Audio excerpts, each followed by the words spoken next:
how you got hurt? Huh? Do you know how you got hurt? How you? No. I think you mean just from the game. You kind of like, the adrenaline. You just, still rushing and stuff. I mean, it's a lot of contact during the game. I don't know exactly like when anything happened, but after the game, I was just really sore, and you know, I think kind of like calmed down a little bit, and then I felt real sore. It was the same leg that you used to trip Joel, right? Yeah, I think so. Do you think that could have been it? Not sure. Not sure. Once again, I mean, I think there's a lot. On the block, I fell. I think I fell really bad. I mean, which I don't know. The play after, it's a lot of contact. I was on the floor a lot, so I don't know. I don't know exactly. Do you think you're gonna be able to play? I mean, we haven't really done much till now, so like I'm probably gonna see what I can do today, and kind of play it by ear. How does it feel? Huh? Sore. Is Yeah. it limiting like when you're walking around when you? Yeah. I mean, it's sore. It's really sore. What kind of treatment have you gotten so far since the game? I mean, a lot of kind of like flushing, a lot of icing, just like little movement stuff, just to kind of like make it like get it warm a little bit. But yeah, it's definitely sore. Is it swollen? Yeah, a little swollen. Yeah. I mean, your ability has been your thing. I think you've only missed 3 regular season games in the last 2 years. How strange is it to be dealt with for? Yeah, it's weird. I think I'm always kind of like, I feel like the team can always count on me to be out there every single night, but things happen. Is there bruising and stuff? Yeah, I think so. Not really. I mean, I'm not really sure exactly what it is because we haven't really, but it's just really sore and kind of like to move and stuff. Is it inhibiting the way you walk or run? Or anything? I mean, I think yesterday was like a little more, but today it's still I still feel it, but it's not as much as yesterday. Are you going to actually get out on the floor and try to go for Hopefully, yeah. I'll try to see what I can do today, for sure. Oh, that's the only.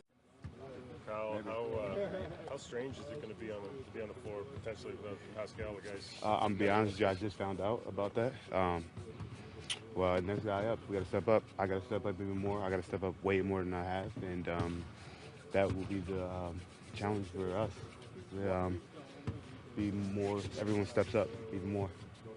I mean, you had the rough outing shooting-wise in Game 1 against Orlando. Game 2, that first quarter, you really tried to be aggressive, getting to the rim and things like that. Would you kind of think that way heading into Game 4 here? I'm going to take what the game gives me. Be honest with you, I've always tried to play that way. Be a little bit more aggressive, though. Might take some shots that I haven't taken in about a year and a half. Not forcing them, but taking some shots that may be a little bit tougher than they are. But I'm going to overplay, and that was going to be the mindset no matter if Pascal played or not. Used to be a. Sorry, Kyle. Can I finish? I apologize. Thousand apologies. It's cool. Don't worry about it. It's all good. It's a good Saturday. But just go out there, try to win again, no matter what it takes. You good? Yeah. After this, you spoke a lot about how your role has changed this season. How much of a mental adjustment does it take to get back into a more aggressive mindset instead of facilitating? Relying on facilitating first. It shouldn't take much. I'm a professional. I've been a scorer more so the last bunch of years. Last couple of years, kind of taking it down a little bit with the emergence of the team, the offense, and the way things have changed. But just going out there and just knowing that I know what I can do. I know I can put the ball in the hole, and going out there with that mindset is going to be huge tomorrow. When you watched the film of Game 3, did you see yourself passing up shots that maybe? Yeah, you can see I've passed up a lot there? of shots, and just not anything but trying to make the next play, and the right play is me shooting sometime, and overthinking that is trying to get everybody involved and get a easier shot or get someone else going is it's kind of been one of the things where this year it's kind of been. I shouldn't have done as much, but I've done it. But next games and for the games going on, I got to be a little bit more assertive. Nick said that he thought he might have seen in the film that because Kawhi's playing such a ball-dominant role, and Pascal as well, but between the two of them, it's like 60% usage, that other guys, because you're getting fewer touches, you're almost a little bit out of rhythm in terms of just the opportunities, right? Like, did you feel that at all? No excuses. Those guys they're unbelievable. They've carried us a lot this year. Honestly, they've done a lot for us. Kawhi has done unbelievable playoffs. Pascal's been unbelievable in the playoffs. As other players around those guys, we needed to step up in general, make some shots, be more aggressive, draw some more fouls. Try to do some more things to help relieve a little bit of the scoring burden off of them. You mentioned next man up, and obviously you've had Pascal for most of the season, I think all but 2 games, but you guys have been forced to have that mentality because of all the injuries and guys in and out. How much do you think that in the season, having to play without guys, has prepared you for potentially not having Pascal? I think it's prepared us. I think we've been prepared the last couple of years of next man up. Throughout the last couple of years, we've always done that. We've always set next man up, and there's a reason that you have 15 players in the team because there's always guys that can step up and play. So it's going to be interesting to go out there and see what we do and how we react and how we respond to everything. Kyle, in terms of the shot and your role in the playoffs, like you haven't been a ball-dominant guy since probably the 2016 run. You took a lot of shots, you took a lot on your shoulders, and since then, you've played a more measured role offensively. Right. Has that been by design in terms of just how it fits into the team? I think that's just been how the design was. 2 years, not this year, the season before, we wanted to change the offense to more ball movement, more freedom of everyone being able to touch the ball and less pick and rolls. And then this year, kind of the same thing. And the guys that were getting ISOs, Pascal and Kawhi, were getting more of the ISOs and more of the pick and rolls and that type thing. So, yeah, it's kind of been designed, the culture of what we've done, the culture change. And that was part of the design. But this playoffs now, so nothing really matters about that. Have you found a comfort with how, because Kawhi in the offense is such a kind of unique and singular force. Like, have you found that comfort of playing off him and the space that creates and kind of maybe the opportunities that creates? Playing off him is just making the shots. You got to make shots when you're playing off him because he's creating. When he creates for you, you got to make that shot, and that's the one thing that I haven't done well is made the shots that he's created for me. Yeah, I mean they can kind of trap him pretty aggressively. They haven't done that much, but in the fourth quarter they really run out of it. Yeah, because he had a hell of a third quarter. He's had a hell of a series, and I expect to see some of the same tomorrow. Right, so that would kind of play into your hands, right? We're going to go out there and whatever the game gives us, we're going to take. And matter of fact, we're going to go take whatever we can take. This is a kind of a series-shifting game. It's in your hometown. It's a team with real aspirations. Where does this game, do you think, rank in terms of the games you played? Huge. We need it. It's a must-win for us. We want to win it. We're going to desperately go out there and play as hard as we possibly can to win that game. Why were you guys a little soft defensively? I don't know. We were not tough. We were not physical. I'm not saying we're going to come out there and try to throw punches but we got to be a little bit more tougher. They're using their bodies. They're using their size. They're aggressive in attacking the glass. They're aggressive in attacking everything. So we got to go out there and be a little bit more, aggressive and not letting them be so physical and be tougher than us. We got to go out there and match their aggressiveness. How much does their size bother you on the perimeter? Because they're throwing Jimmy at you. They're throwing bias in your face sometimes. Not really. It's not affecting me. It's just making my decisions a little bit more.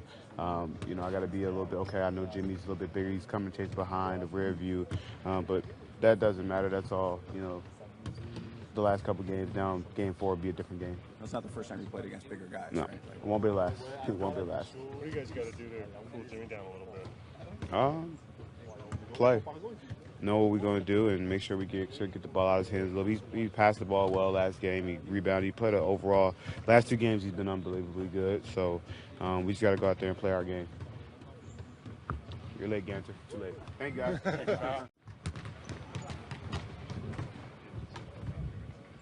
Well, we gotta go with who's next, man. It's just next man up thing. If that's what it turns out to be, I think it. We still got 24 hours or so here for it to play out. So I think there's anything seriously wrong, structurally or any, what I'm saying, that is ruling him out 100%, or we'd be telling he's out 100%. But, you know, it's just like every other time somebody's been out this year, whether it's Kawhi, Kyle, or whoever. We just got to plug in with what we got and probably introduce somebody else into the series that hasn't played yet. Make it more difficult knowing you don't have any other backup forwards really traditionally besides without OG at least. Yeah, it's not the idea. It's not with OG out. It's not the ideal position for us. We get a little thin there, especially being relatively small. You normally would go with Fred in that starting role, but that would make you as smallish as could be, right? So up to something there. Yeah, it is. But we've done that a lot with Fred, and we've really enjoyed great pace and ball movement, etc. And that may be something to spark us a little bit. Trade off obviously with size. You've been dealing with it all series. Is that where do you look at that in terms of win or gain, lose? Well, the size has been a problem, right? Like we knew coming into the series they were going to have size at a lot of positions, right? So it's been a problem, but you know, we've just got to do a better job blocking out, right? A better job of defending the low post. Those two things mainly. Who would be your other, if Fred doesn't start, like who would be your other candidates? Well, I think it'd probably be any of the other guys that have been in the series. We could go with Norm, right? We could go with Serge possibly. And again, none of it's ideal, right? None of it's ideal matchup-wise, but those would be the guys that have been playing.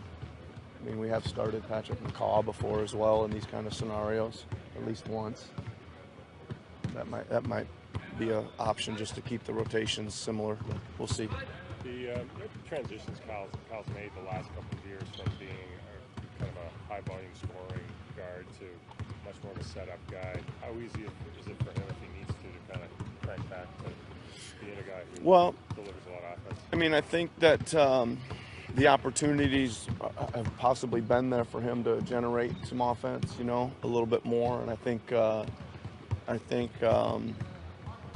if the opportunities are there, and not just for him, but the opportunities are there for whoever, we got to take them, right? I mean, it's like we say all along in the first series, in this series, and even in the season when multiple guys are going at your primary scorers, they got to get off it and get it to the other guys, and the guys got to step in and take the shots and make the plays. That's just how it is. Would you think at all about trying to get somebody like Kyle or Fred early shots or easy buckets just to get them going in a way that maybe you wouldn't in a normal regular season game? Well, yeah, we'd think about that. I mean, the last time he came off a game that was when you guys lost game 1 in Orlando. Who? Kyle. When you guys did, game 2, yep. You know, you kind of come out punching in the first 5-6 minutes of that game. Would that just been him on his initiative, or would that been say, listen, we want you to? Well, it's a little bit of both. I mean, he knows when he's got to be aggressive, and again, I think we needed to try to get him going, right? So we did. You know, kind of make a plan for that. So we'll see if we end up going there again. It's not like the opportunities aren't there. You know, it's been that way in the past where we're searching and searching and searching for opportunities. The opportunities are there. Yeah. You know what I'm saying? It's kind of a mindset, I guess, sometimes, right? If you know going into. I think he talked about that after the game the other night. We good?